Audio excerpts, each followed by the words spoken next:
अल्हम्दुलिल्लाहि वहदहु ला शरीका लहु वस्सलातु वस्सलामु अला मन ला नबिय्य बअदा अम्मा बाद। 6वें सिपारे के शुरू में अल्लाह ताला ज़ुल्म ख़त्म करण जो कानून बयान फरमायो। ला युहिब्बुल्लाहुल जहर बिस्सूइ मिनल क़ौलि इल्ला मन ज़ुलिम। जेकॾहिं को शख़्स कंहिं ते ज़ुल्म करे थो तो उहो ज़ालिम जी कंहिंखे दांह ॾिए थो या अदालत में दाहे थो तो इहो अदल ऐं इंसाफ़ आहे। ॾोह ऐं ज़ुल्म जे बंदि थियण जो सबबु आहे। मज़लूम जो आवाज़ उथारण ऐं कंहिंखे दांह ॾियणु गिला बि नाहे, पर जेकॾहिं मज़लूम सब्र करे ऐं माफ़ करे छॾे त आख़िरत में उनजो वॾो अजर आहे। अॻिते अल्लाह ताला यहूदीन जी दावा जी तरदीद फरमाई आहे। वमा क़तलूहु वमा सलबूहु वलाकिन शुब्बिह लहुम बल रफ़अहु अल्लाहु इलैहि व कान अल्लाहु अज़ीज़न हकीमा। यहूदीन जी दावान मंझां हिकु दावा हीअ आहे त ईसा अलैहिस्सलाम खे क़त्ल कयो वियो आहे। हिते अल्लाह ताला उन्हनि जी कूड़े दावा खे रद्द कयो त यहूदीन न ई हज़रत ईसा अलैहिस्सलाम खे क़त्ल कयो आहे ऐं न ई फांसी ते चाढ़ियो आहे, बल्कि अल्लाह ताला बहिफ़ाज़त हज़रत ईसा अलैहिस्सलाम खे आसमाननि ते खणी वरितो आहे। अहल सुन्नत वल जमात वटि क़यामत जे वेझो हज़रत ईसा अलैहिस्सलाम जे नुज़ूल जो अक़ीदो क़तई ऐं इजमाई आहे। अॻिते अल्लाह ताला अक़ीद तस्लीस जी तरदीद फरमाई आहे। वला तक़ूलू सलासतुन इंतहू ख़ैरुल लकुम। नसारनि जा 3 वॾा फ़िरक़ा हुआ।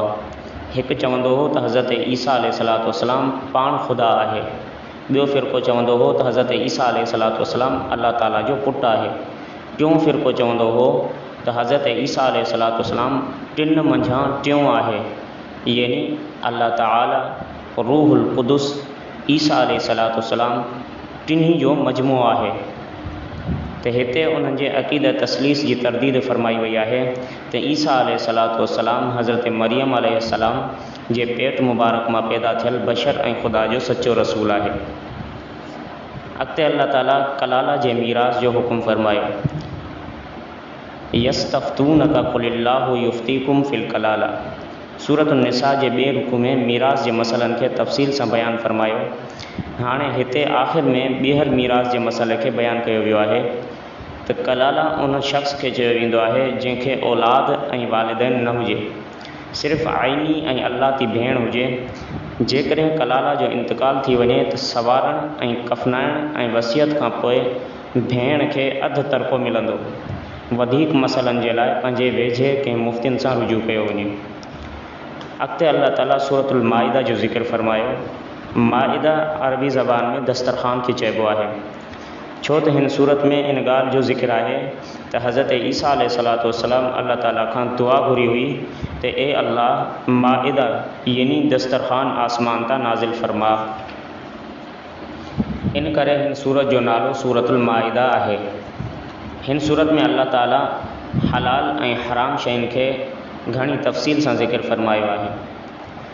अॻिते अल्लाह ताला अहद पूरे करण जो हुकुम बयानु कयो त या अय्युहल्लज़ीना आमनू औफ़ू बिल उक़ूद।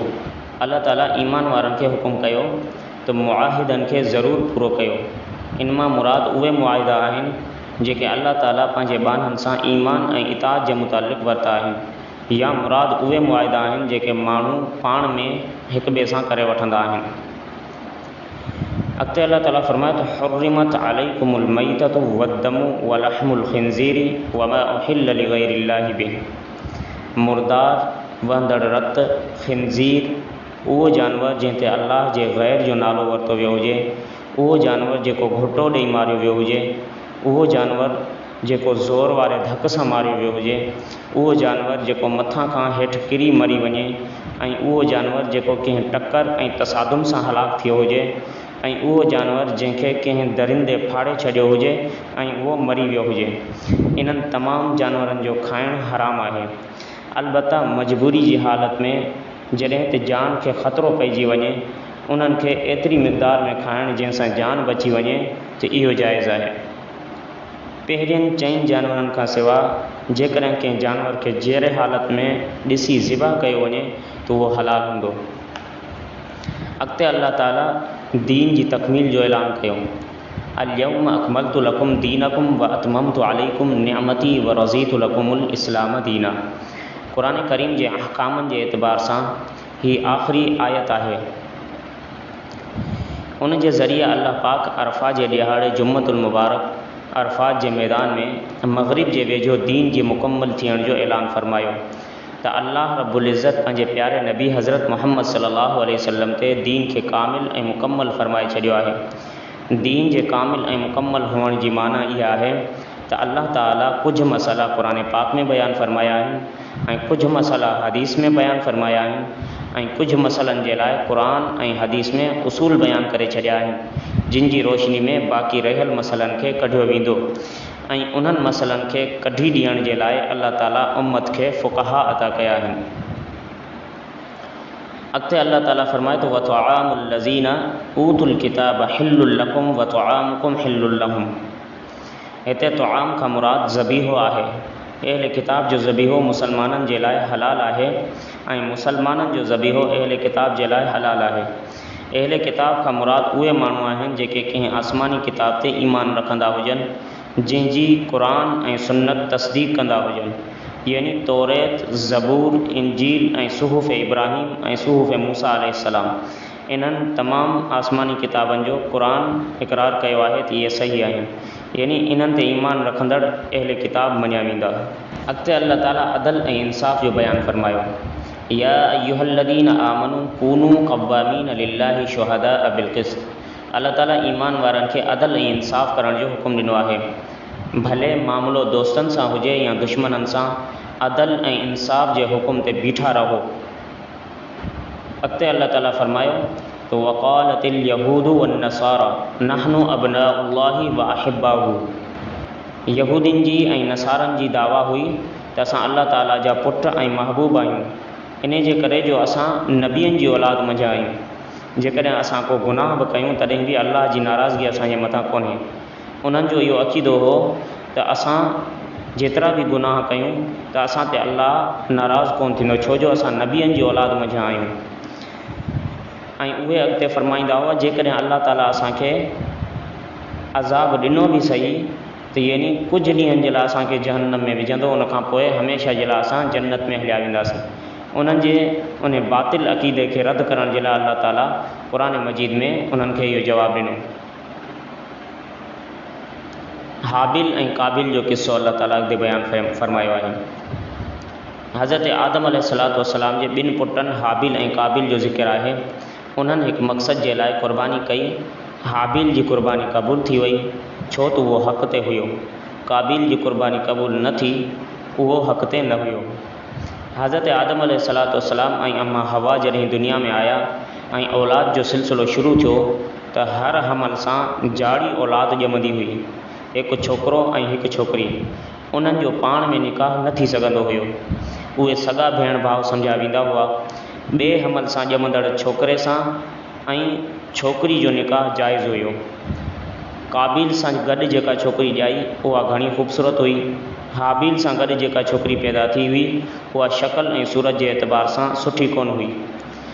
उन वजह जे करे काबिल हाबिल जो दुश्मन थी पियो ऐं उहो चाहींदो हुयो त जेका छोकिरी मूंसां गॾु पैदा थी आहे उहा ई मुंहिंजे निकाह में ॾिनी वञे। हज़रत आदम अलैहिस्सलातु वस्सलाम जी शरीयत जे मुताबिक़ उन्हनि जो पाण में निकाह न थी सघंदो हुयो।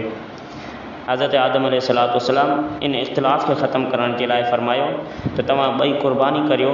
जंहिंजी क़ुर्बानी क़बूल थी वेंदी उहा छोकिरी उनखे ॾिनी वेंदी।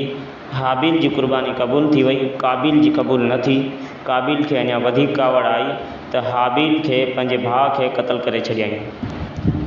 अॻिते अल्लाह ताला बाग़ी माण्हुनि जी सज़ा जो बयानु फ़रमायो इन्नमा जज़ाउल लज़ीना युहारिबून अल्लाह व रसूलहु व यसअऊन फिल अर्ज़ि फ़सादन अन युक़त्तलू औ युसल्लबू औ तुक़त्तअ अयदीहिम व अर्जुलुहुम मिन ख़िलाफ़िन औ युनफ़ऊ मिनल अर्ज़।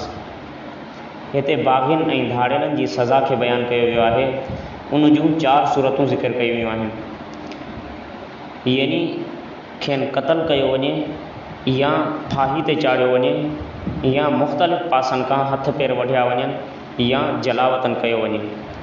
धाड़ेलनि दारुल इस्लाम जे कंहिं मुसलमान या ग़ैर मुस्लिम खे क़तल कयो ऐं माल न फुरियो संदसि सज़ा सिर्फ़ु क़तल आहे।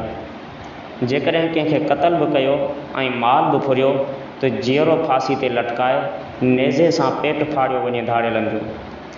जेकॾहिं सिर्फ़ु माल फुरियो आहे त मुख़ालिफ़ पासे खां हथ पेर वढिया वञनि, यानी साॼो हथु त खाॿो पेर। जेकॾहिं क़तल बि नाहे कयो, माल बि नाहे फुरियो, त उनखे धरती तां धिकारे छॾिजे। उन्हनि जी सज़ाउनि जो बुनियादी मक़सदु ॾोहनि खे ख़तमु करणो आहे। अॻिते अल्लाह ताला चोर जी सज़ा जो बयानु फ़रमायो, वसारिक़ु वसारिक़तु फ़क़्तउ अयदियहुमा।